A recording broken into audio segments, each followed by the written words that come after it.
अस्सलामु अलैकुम वरहमतुल्लाहि वबरकातुहू। रब्बि इश्रह ली सदरी वयस्सिर ली अमरी वहलुल उक़दतम मिन लिसानी यफ़क़हू क़ौली। आज हम जो स्टार्ट करने वाले हैं वो है हमारा last part of pharmacology chapter, जो बारे किसके बारे में है, एनाल्जेसिया एंड एनेस्थीसिया के बारे में है। I am doctor Bushra Malik and this is the last part of Tidy's series from the Tidy's physiotherapy book. So let's start. Drugs आती हैं एनाल्जेसिया एनेस्थीसिया, सही है।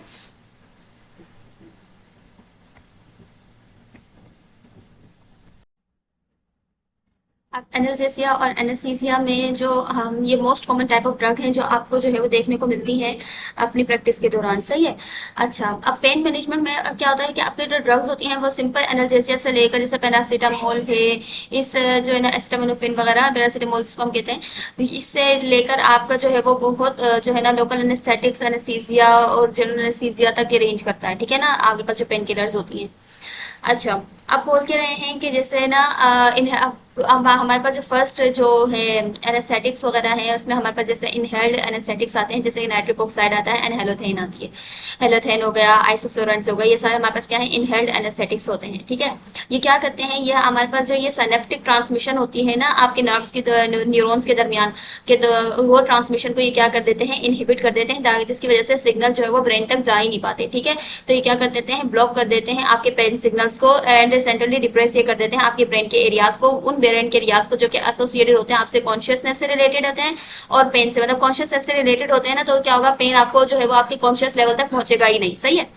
अच्छा, उसके अलावा क्या होता है, हम जो ज्यादातर फिजियोथेरेपी में नाइट्रिक ऑक्साइड देते हैं, नाइट्रस ऑक्साइड होती है। नाइट्रस ऑक्साइड में अगर आपने ऑक्सीजन और उसका ये है नाइट्रोजन है, उसका अगर रेशो आपने बैलेंस कर दिया, 1:1 कर दिया, तो हम उसको नाम देते हैं एंटोनॉक्स, ठीक है। एंटोनॉक्स जो होती है वो भी आपके पास ये ड्रग होती है जो आप यूज कर रहे होते हो पेन में, और ये ज्यादातर जो है ना आप एक्सटेंसिवली यूज कर रहे होते हैं जब आपके पेनफुल स्टिमुलेट अक्यूटली अगर कोई पेन हो रहा हो, बहुत ज्यादा पेन हो रहा हो, तब हम यूज करते हैं। या जैसे चाइल्ड बर्थ हो गया, चाइल्ड बर्थ के दौरान या स्पोर्टिंग इंजरीज होती है, एकदम आपका कोई दर्द होता है, इंजरीज आपके स्पोर्ट्स के दौरान, कोई खेलने के दौरान इंजरीज होती है, तो हम ये यूज कर रहे होते हैं।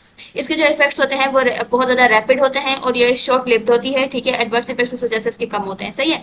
अच्छा, लेकिन जो इस तरह की जो ड्रग्स होती हैं वो क्या करवा देती हैं कि आप जो है ना ऐसे पेशेंट्स जिनको पर्निशियस एनीमिया है, ठीक है, विटामिन B12 की डेफिशिएंसी है, उन पेशेंट्स के अंदर आप कभी भी जो है ना ये ड्रग्स नहीं देते, क्योंकि ये ड्रग्स क्या करती हैं, आपकी बोन मेरो की क्या करवा देती हैं, डिप्रेशन करवा देती हैं। जब बोन मेरो डिप्रेस होगा तो और भी ज्यादा जो है वो क्या होगा कि रेड ब्लड सेल्स नहीं बनेंगे, सही है। अच्छा, उसके अलावा आ जाते हैं आपके पास दूसरे टाइप से इनहेल्ड जो एनेस्थेटिक्स के बाद है ओपोइड्स। ओपोइड्स हो गए और मॉर्फिन हो गए, जो ओपोइड्स की तरह ही काम करती है एक तरह से सिंथेटिक, और कुछ जो आपके पास क्या होती है कि मॉर्फिन लाइक, ये आपके पास जो ओपोइड्स जो होते हैं, हम जैसे एक तो है ओपोइड्स, दूसरे हैं ओपिएट्स। ओपिएट्स जो है वो आपके पास एक सिंथेटिक जो है ना मॉर्फिन लाइक ड्रग्स होती है, ठीक है, या मॉर्फिन अगोनिस्ट कह सकते हो आप इनको, ठीक है। अच्छा, ये ड्रग्स हम यूज कर रहे होते हैं, लेकिन ये बहुत ज्यादा मतलब ऐसी ड्रग्स नहीं है कि जिनको आप जो है वो खुद से ले लो कभी भी। जैसे आप देख रहे हैं ना मॉर्फिन, डायमॉर्फिन कौन सी ड्रग्स होती है, हीरोइन वगैरह जो होती है ना, वो ड्रग्स है। तो जाहिर सी बात है इन ड्रग्स को हम वैसे खुद से नहीं ले सकता कोई भी, ये जो है वो मिलेगी नहीं, ये डॉक्टर की प्रिस्क्रिप्शन पे हॉस्पिटल्स वगैरह में जो है ना डॉक्टर लगाएंगे तो होगा, सही है। अच्छा, उसके अलावा एक पार्शियल अगोनिस्ट होते हैं, एक तो ये फुल अगोनिस्ट है हीरोइन और कोडीन, फिर आपके पास पार्शियल अगोनिस्ट आ जाते हैं, जैसे इसमें आपके पास क्या आ जाएगा, ब्रूपेनॉर्फिन आ जाता है जो, और उसके अलावा इनके एक एंटागोनिस्ट आते हैं जिनको हम नाम देते हैं नेलोक्सेन, ठीक है। यानी अगर इनकी टॉक्सिसिटी हो जाए तो नेलोक्सेन देते हैं, जिससे उसके साइड इफेक्ट्स जो है वो बैलेंस हो जाते हैं। उसके अलावा हाँ, उसके अलावा जो ऑपोइड्स होते हैं, हमने ये बात पढ़ ली कि वो जो प्रीसिनेप्टिक जो आपके पास न्यूरो ट्रांसमिशन होती है ना, वो आपके पास उसको रोकते हैं। तो क्या करते हैं वो, आपके पास जो प्रीसिनेप्टिक मेम्ब्रेन से जो आपके पास न्यूरो ट्रांसमीटर रिलीज हो रहे होते हैं ना, उसकी इनहिबिशन करवा देते हैं। जैसे सिग्नल जो है वो एक न्यूरोन से दूसरे न्यूरोन में ट्रांसमिट होते ही नहीं है, सही है। अच्छा, उसके अलावा कुछ साइड इफेक्ट्स हैं जो आपको मालूम होने चाहिए मॉर्फिन लाइक ड्रग से रिलेटेड। पहला है सेडेशन, ठीक है, ये सेडेशन कॉज करवा सकती है। उसके अलावा जो है रेस्पिरेटरी डिप्रेशन करवा सकती है, रेस्पिरेटरी सिस्टम आपका स्लो डाउन होगा, मसल्स के अंदर भी जो है ना वो मसल्स भी रिलैक्स हो जाएंगे, रेस्पिरेटरी मसल्स है वो भी रिलैक्स हो जाएंगे, सही है। फिर आपके पास क्या आ जाता है, नोजिया एंड वॉमिटिंग आ जाएगी, पेरिस्टालसिस आ जाती है। पेरिस्टालसिस की डिप्रेशन करवा देगा, ठीक है, पेरिस्टालसिस की क्या करेगा, डिप्रेशन करा देगा, नहीं जो आपके जो जीआईटी के अंदर जो मूवमेंट्स चल रही होती है ना, पेरिस्टालसिस जिसकी वजह से आपकी जो है ना वो डाइजेशन आपकी अच्छी होती है, तो पेरिस्टालसिस डिप्रेशन करवा देगा, जिसकी वजह से पेशेंट को जो है वो कॉन्स्टिपेशन होगी, ठीक है ना। उसके अलावा पांचवा क्या है, हिस्टामिन रिलीज करवाता है ये, ठीक है। जो ड्रग्स होती हैं मॉर्फिन लाइक जो ड्रग्स होती हैं, ये सिक्रेटर गॉग ये कहलाते करवाते हैं, और ये क्या करवाती हैं कि ये सिक्रेटरी बॉक्स वो ड्रग्स होती हैं जो कि सिक्रेशन करवाती हैं, ठीक है ना। तो उसमें आप आपको ये जो ड्रग्स है ये भी सिक्रेटरी बॉक्स है, ये हिस्टामिन की रिलीज करवा देती हैं, ठीक है। अब जब हिस्टामिन रिलीज होता है तो हिस्टामिन रिलीज जब होगा तो क्या होगा, एलर्जी लाइक आपको जो है ना वो सारे सिम्टम्स आएंगे एलर्जी के, जिसकी वजह से ब्रोंकियो कॉन्स्ट्रिक्शन हो गया, इचिंग हो गई, हाइपोटेंशन हो गया, सही है। सारे आपके पास जो एंड जो हाइपर सेंसिटिविटी वाले जो रिएक्शंस में आपके पास मिलते हैं ना, एलर्जी रिएक्शंस जो आपको जो भी सिम्टम्स होते हैं वो आपको हिस्टामिन से रिलेटेड आपको वो मिलेंगे। उसके अलावा अगर आप हमने बात पढ़ ली कि अगर इसका ओवरडोज हो जाए तो हम क्या करते हैं, एक हम नेलोक्सेन देते हैं। नेलोक्सेन क्या है, एक ओपोइड का एंटागोनिस्ट है, ठीक है। तो जब ड्रग ओपोइड्स अगर आप ज्यादा दे दो, मोर्फिन वगैरह या इससे रिलेटेड कोई भी ड्रग्स अगर आप ज्यादा दे दो, मोर्फिन लाइक ड्रग्स को, तो अगर उसके साइड इफेक्ट्स उसके डोज को ओवरडोज अगर हो गया तो उसको नेलोक्सेन हम दे रहे होते हैं। नेलोक्सेन क्या है, एक एंटागोनिस्ट है, जिसके वो क्या करेगा कि आपके पास जो है ओपोइड्स की जो एक्टिविटी है उसको रिड्यूस करेगा, उसको अपोज करके, सही है। अच्छा, उसके अलावा जो लेकिन जो आपके पास ये जो ओपोइड्स वगैरह होते हैं या मॉर्फिन लाइक ड्रग्स जो होती हैं, इनके अंदर एक जो मतलब कुछ जो आपके पास खराबी आती है वो ये है कि टॉलरेंस है इसमें, ठीक है। यानी ये टॉलरेंस कॉज करवा देती है। टॉलरेंस का ये होता है जब आप किसी ड्रग को मतलब यूज करते हो तो प्रोलॉन्ग जब उसको यूज होता है ना, तो क्या होगा, पेशेंट जो फिर आपका एक वक्त ऐसा आता है कि उस डोज के ऊपर, मिसाल के तौर पे हमने 5 mg की जो है ना 2 mg 1 mg की फॉर एग्जाम्पल हमने जो है ना वो ड्रग दी थी, सही है। अब ना उस 1 mg पे उस पर सही इफेक्ट आ रहा था, लेकिन अब क्या है उसके अंदर टॉलरेंस आ गई है, तो 1 mg पे इफेक्ट नहीं आएगा, आपको वो 2 mg तक देनी होगी, तो जाके वो जो है ना उसका इफेक्ट आएगा। तो इसको हम नाम देते हैं टॉलरेंस का, सही है। तो अगली बार के लिए आपको हायर डोज देनी पड़ेगी उस पुरानी डोज से, तो जाके वो आपको इंडिकेटेड जो है वो रिजल्ट मिलेंगे, ठीक है ना। इको एनाल्जेसिक इफेक्ट्स आपको तब मिलेंगे। दूसरी जो खराबी है वो क्या है, डिपेंडेंस है, ठीक है। ये डिपेंडेंस कोज करा देती है, यानी पेशेंट उसके ऊपर डिपेंड करने लग जाते हैं, सही है। इसके जो साइड इफेक्ट्स हैं वो क्या है, इरिटेबिलिटी है, वेट लॉस है और शेकिंग वगैरह। ये आपको जो है ना डिपेंडेंस, जब आप डिपेंडेंस होती है और जब आप विड्रॉ करते हो ना, डिपेंडेंस हो गई पेशेंट को, वो उसके ऊपर डिपेंड करने लग गया बहुत ज्यादा कि दवाई नहीं मिलेगी, तो वो जो है ना अब क्या है, अगर हम दवाई को नहीं दें यानी उसका विड्रॉ करवाए ना अगर हम, तो विड्रॉल में क्या होगा, उसके कुछ फिजियोलॉजिकल जो है ना साइड इफेक्ट्स मिलते हैं, वो आपके irritability, weight loss and shaking वगैरह ये चीजें आपको मिलती हैं। फॉर एग्जाम्पल आप एक हीरोइन के एडिक्ट को दिमाग में लेकर आए, ठीक है, एक मॉर्फिन के एडिक्ट को, तो उससे होगा क्या कि वो उसमें जब आप उनको वो ड्रग नहीं दी जाती तो वो ड्रग एडिक्ट्स क्या करते हैं, उनमें इरिटेबिलिटी, वेट लॉस भी होना शुरू हो जाता है और शेकिंग, उनकी मूवमेंट होना शुरू हो जाती है। तो यही इसके फिजियोलॉजिकल इफेक्ट्स आना शुरू हो जाए, ठीक है। अच्छा, उसके अलावा जो है वो आपको ये ड्रग्स है बहुत ज्यादा ख्याल से देनी पड़ती हैं और पेशेंट जो है वो उसको बहुत ज्यादा ध्यान से रखकर, ठीक है। अब हमारे पास अलग अलग ड्रग्स को हम पढ़ लेते हैं, मॉर्फिन और मॉर्फिन लाइक ड्रग्स को। उनमें आपके पास पहली क्या है, मॉर्फिन खुद आ रही है। मॉर्फिन एक फास्ट एक्टिंग ड्रग है, ठीक है। ये मेटाबोलाइज होती है और इसकी हाफ लाइफ जो होती है, जब ये क्या होता है मेटाबोलाइज होती है ना, तो ये और मोर पोटेंट फॉर्म के अंदर जो है ना ये चेंज हो जाती है, मतलब और भी ज्यादा पोटेंशियल फॉर्म के अंदर चेंज हो जाती है, ठीक है ना। ये तो खतरनाक है। इसकी जो हाफ लाइफ होती है वो क्या होती है, 4 आवर्स होती है, ठीक है। उसको हम आईवी भी दे सकते हैं, ओरली भी दे सकते हैं, टेबलेट्स की फॉर्म में दे सकते हैं, सिरप की फॉर्म में भी दे सकते हैं और ट्रांसडर्मल पेज की सूरत में भी दे सकते हैं, ठीक है। ट्रांसडर्मल पेज की सूरत में दे तो ज्यादा सही है क्योंकि वो लोकली एक्ट करेगा, वो सिस्टम के ऊपर जाके इफेक्ट नहीं करेगा, सही है ना। तो ये ज्यादा बेहतर हो जाता है। और खासतौर पे ये क्या कहाँ यूज होती है, ये अक्यूट सेटिंग्स में आपको जो है ना यूज होती है, सही है। लेकिन ये हम वैसे अपनी तरफ से यूज नहीं कर सकते। फिर दूसरी आती है डायमोर्फिन। डायमोर्फिन जो ड्रग्स है जैसे हीरोइन वगैरह हो गई, ये आपके पास ये जो हम देते हैं ये इंट्रानेजली जो है वो दी जाती है, इंट्रानेजली दी जाती है। और ये बच्चों में ज्यादातर हम देते हैं, उन बच्चों में जिनको बहुत ज्यादा सिग्निफिकेंट बहुत ज्यादा पेन हो रहा होता है, और उन बच्चों में हम ये देते हैं। इसका जो ये फास्ट एक्टिंग ड्रग है देन मॉर्फिन, ठीक है। और ये जो मच फास्टर है, यानी मॉर्फिन के मुकाबले में डायमोर्फिन ज्यादा फास्ट जो है ना वो आपके पास एक्टिंग है, फौरन से इसका इफेक्ट आता है क्योंकि इसकी जो है ना लिपिड सोलिबिलिटी बहुत ज्यादा हाई है। इसका इफेक्ट क्यों ज्यादा आता है, ये फौरन से फास्ट एक्टिंग क्यों है, ये फास्ट एक्टिंग इस वजह से क्योंकि इसकी लिपिड सोलिबिलिटी बहुत ज्यादा हाई है, तो ये बहुत जल्दी जो है वो एब्जॉर्ब हो जाती है मेम्ब्रेन्स में से, सही है, पास आउट कर क्रॉस कर जाती है मेम्ब्रेन्स को, इस वजह से का इफेक्ट जो है वो ज्यादा आपको मिलता है, ठीक है। अच्छा, उसके अलावा इसके साइड इफेक्ट्स वैसे ही हैं जैसे कि आपके पास मॉर्फिन के थे, जो हमने ये जनरली ये जो सारे साइड इफेक्ट्स पास पढ़े थे ना, sedation, respiratory depression, nausea, vomiting, प्रेस्क्लेसिस, डिप्रेशन, हिस्टामिन रिलीज, यही जो है ना इनके साइड इफेक्ट्स हैं मॉर्फिन जैसे ही डायमोर्फिन के भी। फिर तीसरे हमारे पास आ जाती है मेथाडोन, ठीक है। मेथाडोन आपके पास जो है वो उन पेशेंट्स के हीरोइन एडिक्ट पेशेंट के अंदर यूज होती है, यानी कोई हीरोइन का एडिक्ट होता है ना, उसमें आप हीरोइन और दोगे तो वो और भी ज्यादा खराबी होगी ना, ये जो डायमोर्फिन थी। तो हम क्या करते हैं, मेथाडोन देते हैं, और ये जो है इसकी हाफ लाइफ होती है मतलब लॉन्गर हाफ लाइफ होती है इसकी, 24 आवर से ज्यादा होती है, ठीक है। और उसके जो वही इसके साइड इफेक्ट्स भी वैसे ही हैं। और आप जो है ना इंट्रामस्कुलर इंजेक्शंस भी ये लग रहे होते हैं। और ये मिड वाइफ्स अक्सर यूज कर रही होती हैं किसमें, चाइल्ड बर्थ में, सही है, मिड वाइफ यूज करती है इसको चाइल्ड बर्थ में। अच्छा, जो इसमें जो फ़र्क आता है ना वो ये होता है, जैसे मॉर्फिन थी ना, मॉर्फिन आपको सेडेट कर रही थी, सही है ना? लेकिन जो पेथाडीन होती है ना वो क्या करती है, वो सेडेट नहीं करती, वो रेस्टलेसनेस कॉज़ करवाती है, सही है? Rather than sedation. उसके अलावा ये क्या करती है, इसी जब ये क्योंकि ये मॉर्फिन की तरह सेडेशन कॉज़ नहीं करवा रही और रेस्टलेसनेस करवा रही है, तो पेन तो कंट्रोल हो जाएगा क्योंकि पेन किलर ही है। लेकिन होगा क्या कि इससे आपका जो ये चाइल्ड बर्थ के दौरान जब हम यूज़ करते हैं, तो अगर हम सेडेटिव कोई ड्रग दे देते हैं ना, तो क्या होगा, जो मसल जो यूटेरस की कॉन्ट्रैक्शन होती है ना वो भी स्लो डाउन हो सकती है। तो हम इस वजह से मॉर्फिन नहीं देते हैं, हम पेथेडीन देते हैं। पेथेडीन देने से ये होता है कि यूट्राइन की जो कॉन्ट्रैक्शन फोर्स होती है ना, उसके ऊपर कोई इफेक्ट नहीं आता क्योंकि ये सेडेट नहीं करी है, सिर्फ पेन किलर है, सही है ना? ये पेन को तो ठीक करेगी, पेन को तो कंट्रोल करेगी, लेकिन यूट्राइन कॉन्ट्रैक्शन फोर्स जो है वो उसकी सही रहेगी, सही है? वो आपका स्लो यूटेरस जो है ना वो रिलैक्स नहीं होगा। इसकी जो हाफ लाइफ होती है वो 2 to 4 आवर्स होती है, शॉर्टर हाफ लाइफ होती है इसकी।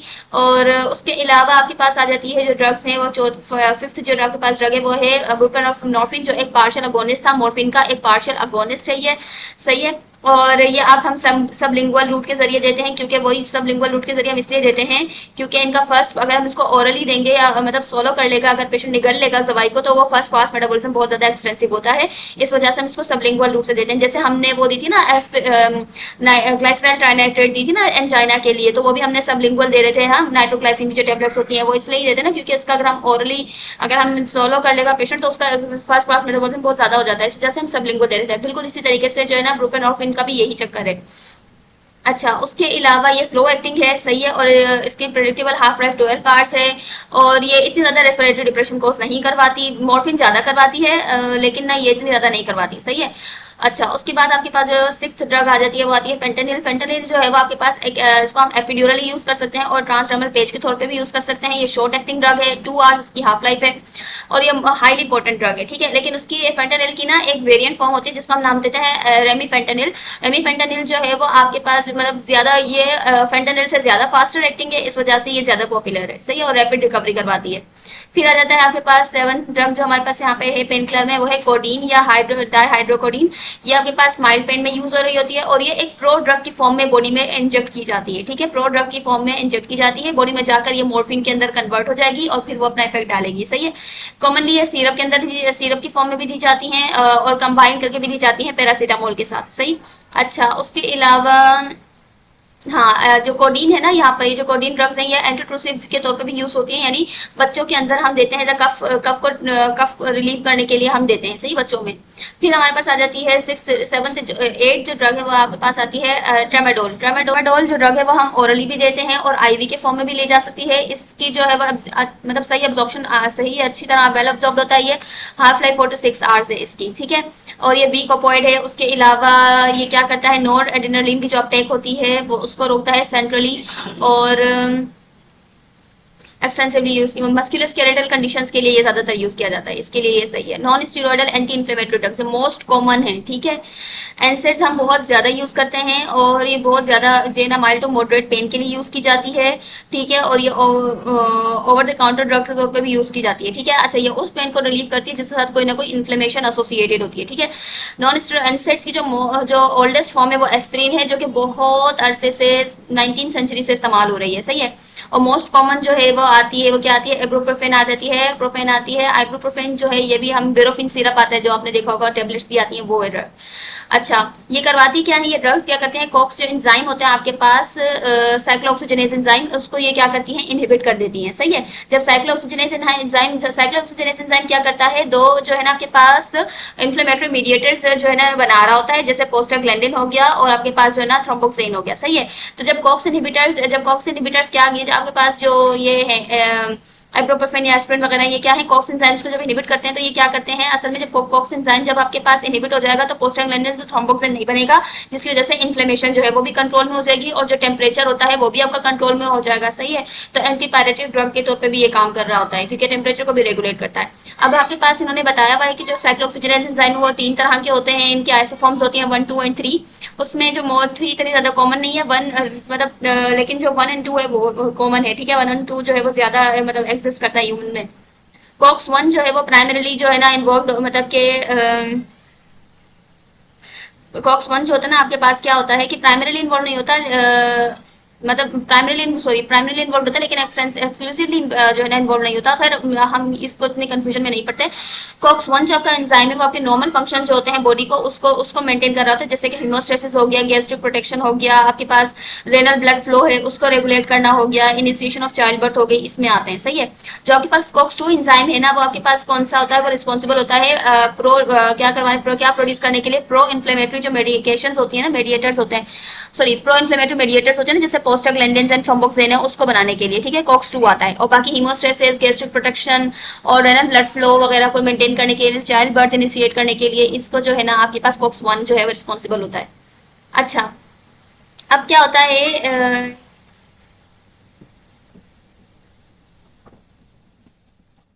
अब सही है। अब क्या होता है, जो आपके पास जो हम क्या करते हैं, जो पोस्टाग्लैंडिन्स वगैरह जब ये इनहिबिट होते हैं ना, तो इससे क्या होता है, आपका बॉडी टेम्परेचर, हमने बात कर ली कि पोस्टाग्लैंडिन्स नहीं होगा तो आपका बॉडी टेम्परेचर भी नॉर्मल हो जाए, बॉडी टेम्परेचर जो है वो भी आपका क्या होता है, रीसेट होकर नॉर्मल हो जाता है। इस वजह से बैक्टीरियल इन्फेक्शन वगैरह की वजह से जो टेम्परेचर हाई हुआ होता है वो भी नॉर्मल हो जाता है, तो उसको हम एंटीपायरेटिक इफेक्ट भी इसका आता है। ठीक है, इस ड्रग का। फिर हमारे पास क्या है, इसके जो मोस्ट कॉमन साइड इफेक्ट्स आते हैं एनसेट्स के, तमाम टाइप्स ऑफ एनसेट्स के, वो क्या होता है, गैस्ट्रोइंटेस्टाइनल डिस्टर्बेंस आती है, नोजिया, वोमिटिंग, डायरिया, कॉन्स्टिपेशन वगैरह, ये सब चीजें। सही है। अच्छा, ये आपके पास क्यों आता है, ये कॉक्स वन की इनहिबिशन की वजह से आता है, क्योंकि ये क्या करता है, कॉक्स वन जब इनहिबिट होता है तो हमने पढ़ा था कॉक्स वन का यहाँ पर कि वो आपके पास जो है वो गैस्ट्रिक प्रोटेक्शन वगैरह, रेनल ब्लड फ्लो और आपके पास हीमोस्टेसिस को मेंटेन करने में आ रहा होता है। सही है। तो क्या होगा, जब आपके पास ये जो ड्रग्स हैं जब कॉक्स वन को इनहिबिट कर देती हैं, इसकी वजह से क्या होता है कि आपको जो है ना गैस्ट्रोइंटेस्टाइनल डिस्टर्बेंसेस को देखने का आपको मिलती है, देखने को मिलती है। कॉक्स वन जो है वो अच्छा, कॉक्स वन जो है वो क्या करती है, आपके पास जो है ना एसिड्स जो होते हैं ना उनको इनहिबिट करती है। एसिड से मतलब सिंपल ऐसे समझे, कॉक्स वन क्या कर रहा था, जीआईटी के अंदर आपके स्टमक में जो एसिड होता है ना उससे आपके स्टमक को बचा रहा था। लेकिन जब आपका कॉक्स वन इनहिबिट हो जाता है तो क्या होता है, एसिड से बचाने के लिए कोई आपके पास एंजाइम नहीं है। इस वजह से ये जो गैस्ट्रिक स्टमक की जो लाइनिंग होती है ना वो जो है ना अनप्रोटेक्टेड रह जाती है एसिडिक गैस्ट्रिक जूसेस से। इस वजह से भी आपके जो है ना अल्सर्स वगैरह भी हो सकते हैं। ठीक है, एस्प्रिन से। अच्छा, उसके अलावा हाँ, फिर हमारे पास क्या लिखा हुआ है यहाँ पर कि जो कुछ जो आपके पास ये जो ये ना पोस्टनाइड्स होते हैं जो पोस्टाग्लैंडिन से रिलेटेड है, वो रिस्पॉन्सिबल होते हैं रेनल ब्लड फ्लो में। ठीक है ना, ये रेनल ब्लड फ्लो में से रिलेटेड है, रेनल ब्लड फ्लो के लिए बहुत ज़्यादा ज़रूरी होते हैं। और इसके लिए जो है ना, अब रेनल पोस्टनाइड्स बनता कैसे है, कॉक्स वन इसको बना रहा था। अब जब कॉक्स वन इनहिबिटर हम दे देंगे तो पोस्टनाइड्स बनेंगे नहीं, पोस्टाग्लैंडिन्स बनेंगे नहीं, तो रेनल ब्लड फ्लो भी मुतासिर होगा। सही है। अच्छा, उसके अलावा ऐसे पेशेंट जो हेल्दी हैं उनके अंदर अगर हम जो है ना ये कॉक्स वन इनहिबिटर्स के साथ अगर हम ड्रग दे देते हैं, कोई पेन किलर दे देते हैं, एनसेड दे देते हैं, तो ठीक है, ठीक है, हेल्दी इंडिविजुअल है तो। लेकिन अगर ऐसे पेशेंट्स जो कि ओल्डर पेशेंट्स हैं या इन्फेंट्स हैं ना, तो वो कमजोर होते हैं। ऐसे पेशेंट्स के अंदर जो है ना आप ऐसे पेशेंट जिनके अंदर पहले से ही कोई रेनल इंसफिशिएंसी मौजूद हो, तो इन पेशेंट्स के अंदर एनसेड्स हम नहीं देते। ठीक है, कॉन्ट्राइंडिकेटेड होता है ये एनसेड जो है वो कॉन्ट्राइंडिकेटेड होता है। आप कोई दूसरी मेडिकेशन इतनी सारी हमने पढ़ी है वो दे सकते हैं, पीछे नीचे पैरासीटामोल है वो दे सकते हैं, लेकिन हम जो है वो ये एनसेड नहीं देते। सही है, उनमें कॉन्ट्राइंडिकेटेड होती है। और यहाँ पे लिखा है 5 to 10% जो है आपके पास एस्मा के जो पेशेंट्स होते हैं उनके अंदर भी एनसेड जो है वो क्या होती है, वो इन्फेक्शन होता है उनको, मतलब रिएक्शन कॉज करवा देती है। सही है, इन्फेक्शन बोल रही हूँ, रिएक्शन कॉज करवा देती है, एनसेड से रिएक्शन होता है उनको। उसके अलावा ठीक है, बाकी इन्होंने यहाँ बताया हुआ है कि ना इतनी ज्यादा जो ड्रग्स हमें मार्केट में मिलती हैं वो इतनी ज्यादा सेलेक्टिवली कॉक्स वन और कॉक्स टू इनहिबिटर के लिए ऊपर selective COX one and selective COX two inhibitor नहीं होती हैं। वो वीकली तो होती हैं लेकिन बहुत मतलब वीक तो, लेकिन फिर भी कुछ ड्रग्स हैं जो कॉमनली जो अवेलेबल ड्रग्स है ना वो आपके पास जो है वो क्या है, नॉन सेलेक्टिव है। लेकिन वैसे कुछ ड्रग्स होती हैं जैसे अब इन्होंने याद करने के लिए बताया हुआ है, ऐसी ड्रग्स जिनके ऐसी एनसेड जिनके एंड में FEN फैन लगा हुआ हो वो आपके पास वीकली कॉक्स वन सेलेक्टिव होती हैं। और ऐसे ड्रग्स जिनके अंदर कॉक्सिब लगा हुआ हो एंड में कॉक्सिब आ रहा हो तो वो आपके पास कॉक्स टू जो है ना सेलेक्टिव इनहिबिटर जो है ना इनहिबिटर्स होते हैं। सही है, ये आपके पास एनसेट्स का हो गया। उसके बाद हमारे पास क्या आता है, पैरासीटामोल आती है। पैरासीटामोल जो हमारे पास ये ड्रग है बहुत ज्यादा मोस्ट कॉमन एल्जेसिक ड्रग है जो कि दुनिया में यूज की जाती है। और ये माइल्ड टू मॉडरेट पेन के लिए यूज की जाती है, फीवर के लिए भी यूज की जाती है। ठीक है, उसके अलावा जो है वो बोले इनको क्लासिफाई तो एनसेड में किया हुआ है लेकिन इसका कोई एंटी इन्फ्लेमेटरी एक्शन नहीं होता। सही है, और इस वजह से गैस्ट्रिक इरिटेशन वगैरह भी नहीं करवाती है। उसके अलावा हाँ अच्छा, जो पैरासीटामोल होती है ना उसमें क्या होता है, 5 to 15% जो पैरासीटामोल होती है ना वो मेटाबोल पैरासीटामोल जितनी आपने दी होगी उसमें से भी 5 से सिर्फ 15% जो ड्रग है वो क्या होती है, मेटाबोलाइज होकर एन एसिटाइल पी बेंजोक्विन एमीन में चेंज हो जाती है। ये जो आपके पास एन एसिटाइल पी बेंजोक्विन एमीन है ना, ये क्या करता है, आपकी हेपेटिक और आपकी रेनल ट्यूब्यूल्स जो होते हैं ना उनके अंदर नेक्रोसिस कॉज करवा सकता है, तो नुकसानदेह हो सकती है। लेकिन फिर उसमें भी क्या होता है कि आपकी जो है ना क्या होती है कि बॉडी की जो ग्लूटाथायोन होता है ना, ग्लूटाथायोन क्या करता है, बाइंड कर जाता है एन एसिटाइल बेंजोक्विन एमीन से, जिसकी वजह से क्या होता है कि ये हार्मलेसली आपके यूरिन में से पास आउट हो जाती है। यानी ये 10 to 15% जो सॉरी 5 to 15% जो ये चेंज भी हो भी रही थी ना, जो ये एन एसिटाइल बी बेंजोक्विन बन भी रही थी ना, वो भी आपके पास नुकसानदेह नहीं होती, क्योंकि उसमें जो ग्लूटाथायोन है वो बाइंड हो जाता है एनपीक्यू आई के साथ, और ये हार्मलेसली जो है वो यूरिन में जो है ना निकल जाती है। तो अक्सर लोगों के अंदर को मिसअंडरस्टैंडिंग होती है कि वो पैरासीटामोल को जो है ना सुसाइड के लिए अक्सर लोग पैरासीटामोल की टेबलेट्स लेते हैं, पेनाडोल की इतनी सारी गोलियां खा लेते हैं। लेकिन मसला ये है कि पैरासीटामोल जो है ना एक सेफ ड्रग है, और ना इस जो है वो इतना ज्यादा जो है ना इसका सुसाइड के लिए बिल्कुल भी अच्छी नहीं है। सही है ना। अच्छा, फिर हमारे पास आती हैं कुछ ऐसे ड्रग्स जो कि पेन किलर नहीं के तौर पे प्राइमरीली यूज नहीं होती, लेकिन एज एन एडजेक्टिव के तौर पे यूज हो सकती हैं। उनमें हमारे पास आती है ट्राईसाइक्लिक एंटी डिप्रेसेंट्स आ जाती हैं। ठीक है, अब देखो नाम से शो ही ये एंटी डिप्रेसेंट्स हैं, ठीक है, तो ये डिप्रेशन की ड्रग्स हैं, लेकिन हम इसको as a painkiller, neuropathic pain के लिए यूज हम इसको कर सकते हैं, लेकिन ये आपके पास वैसे प्राइमरी ड्रग नहीं है। सही है ना। तो ये प्राइमरी इंडिकेशन नहीं है पेन के लिए, लेकिन ये क्या है, आपके हम पेन के तौर पर एज एन एडजेक्टिव हम यूज कर सकते हैं, दूसरा एनर्जेसिक्स के साथ मिलाकर दे सकते हैं इसको। अच्छा, ठीक है। उसके अलावा इसका जो साइड इफेक्ट्स हैं वो सेडेशन वगैरह हैं। ठीक है, इनको और जिसकी वजह से हम इसको ज्यादातर रात में देते हैं। दूसरी हमारे पास जो ड्रग्स आती हैं वो एंटी एपिलेप्टिक ड्रग्स आती है, एंटी एपिलेप्टिक ड्रग्स हैं। आप देखो ये भी एंटी एपिलेप्टिक ड्रग है, तो एपिलेप्सी के लिए यूज होनी चाहिए, तो प्राइमरीली पेन किलर नहीं है, लेकिन वही बात की एज एन एडजंट के तौर पर यूज हो रही होती है, और ये भी न्यूरोपैथिक पेन के लिए यूज होती है, और ये सोडियम चैनल को अक्सर ब्लॉक करती है। ठीक है ना। उसके अलावा इसके जो साइड इफेक्ट्स आते हैं वो क्या आते हैं, एटेक्सिया एंड सेडेशन वगैरह हो सकते हैं। ठीक है। फिर हमारे पास कुछ लोकल एनेस्थेटिक्स आते हैं। ये जो लोकल एनेस्थेटिक्स हैं इसमें हमारे पास क्या है, एक लिडोकेन एक ड्रग आती है, ये लिडोकेन। ठीक है, ये हमने पहले भी पढ़ी थी हार्ट के अंदर। ठीक है, कि हार्ट में भी हम जो है ना लिडोकेन ये दे रहे थे, एंटी डिस्ट्रेजिमिक ड्रग्स के तौर पे हम लिडोकेन को वहां पर भी दे रहे थे, लेकिन ये आपके पास क्या है, वैसे ये खुद जो है लोकल एनेस्थेटिक है इसको। अच्छा, उसके अलावा ठीक है, और लिडोकेन जो है ना ये हम ऑर्थोपेडिक मेडिसिन फिजियोथेरापिस्ट जो होते हैं उसको यूज ज्यादा कर रहे होते हैं, इसको हम इंजेक्ट करते हैं इसको हम पेनफुल कंडीशंस के अंदर। ये लोकल एनेस्थेटिक क्या करते हैं, आपका जो सोडियम ट्रांसपोर्ट चैनल्स होते हैं ना, ये उनको उस लोकली उसी जगह पर जो है ना सोडियम ट्रांसपोर्ट चैनल को ब्लॉक कर देते हैं। इसकी वजह से क्या होगा कि आपका पेन जो है वो कंट्रोल होगा। अब यह है कि वो उस लोकली उस जगह पे करेंगे, सही है ना, तो वो जो है ना इसका सिस्टमिक इफेक्ट नहीं आता। लेकिन अगर आप ये कोई ड्रग खा मतलब ले बॉडी में ले इंटर सिस्टमिक सर्कुलेशन में अगर ये इंटर हो जाए ना आपके, तो अगर ये सिस्टमिक सर्कुलेशन में अगर इंटर हो जाती है तो फिर इसके कुछ एडवर्स इफेक्ट्स और साइड इफेक्ट्स आना शुरू हो जाते हैं आपके सेंट्रल नर्वस सिस्टम के ऊपर भी, और आपके कार्डियोवेस्कुलर सिस्टम के ऊपर भी। कार्डियोवेस्कुलर सिस्टम पे तो हमने पढ़ा था कि ये रेट को देख रहा था, रिदम को ये क्या कर रहा था, स्लो डाउन कर रहा था।